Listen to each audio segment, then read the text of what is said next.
206. What usually takes place at the postaward orientation conference, and what should the COR prepare before the conference? Agenda items at the postaward orientation conference may include questions. The COR needs to know before the conference how questions will be handled later at the postaward orientation conference. Because the COR will be handling the questions during the conference, the CO must decide at the preliminary meeting, and inform the COR of his or her decision, whether or not questions will be allowed at any time or if they must be held until the end of the conference. Presentations. The COR may be asked to make presentations on elements of the contract that he or she is to monitor.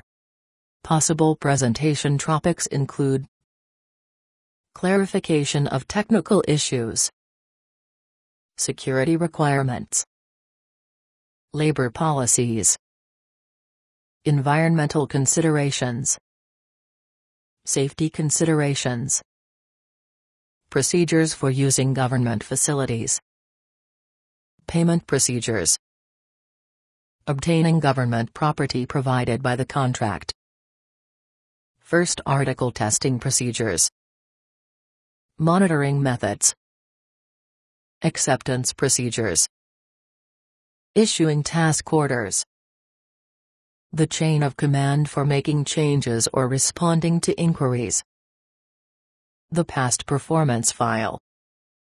Because contracts vary so much, presentations need to be structured to fit the particular contract. For example, every agency generally has established payment procedures. If the COR is working with a first-time contractor, a payment procedures presentation at the postaward orientation conference will probably be necessary. If the COR is hesitant to make a presentation, the CO should be made aware of the COR's concerns at the preliminary briefing. The COR must be prepared to make any presentations requested by the CO. Presentation of the discussion paper. The COR presents the discussion paper, which focuses on the high and moderate risk issues potentially affecting contract performance. Depending on how the CO is conducting the conference, the COR will either present points from the paper at the time the particular issue is raised by the CO or will present the paper as the starting off point for the conference. The COR should discuss the risks and solutions addressed in the paper and allow a thorough discussion. Although the CO is the official responsible for making final decisions, the COR may be asked to take the lead in resolving problems or may be required to prepare a technical assessment of each problem. Presentation regarding the agency past performance file. Statutory requirements have recently been enacted for the documentation of a contractor's performance in an agency past performance file.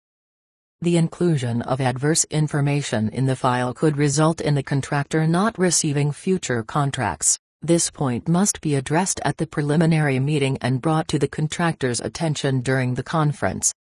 Any presentation made about documenting past performance files must include a discussion of the contractor's rebuttal rights. The COR may be the official charged with preparing the information for the file, and if so, is the person most likely to make the presentation. Discussion of performance-based service contracting. The performance-based service contracting requirement may also be discussed. As the government moves away from basing acceptance of the contractor's performance under the contract on design requirements and moves closer to performance-based measurements, some partnering between the government and the contractor is necessary to ensure acceptable contract deliverables, that is, supplies, services, or both. If the assigned contract is a performance-based service contract, a presentation is needed to cover monitoring and acceptance of deliverables. If monitoring and acceptance are the COR's responsibility under the contract, the COR needs to be fully prepared to discuss both. Discussion of task order contracting, if applicable. Task order contracting has recently become more common. In lieu of awarding all the work to one contractor, the contract may provide for issuing task orders competitively to a group of selected contractors. If the assigned contract includes this competitive task order provision, the COR may have to make a presentation to explain the procedures to all contractors.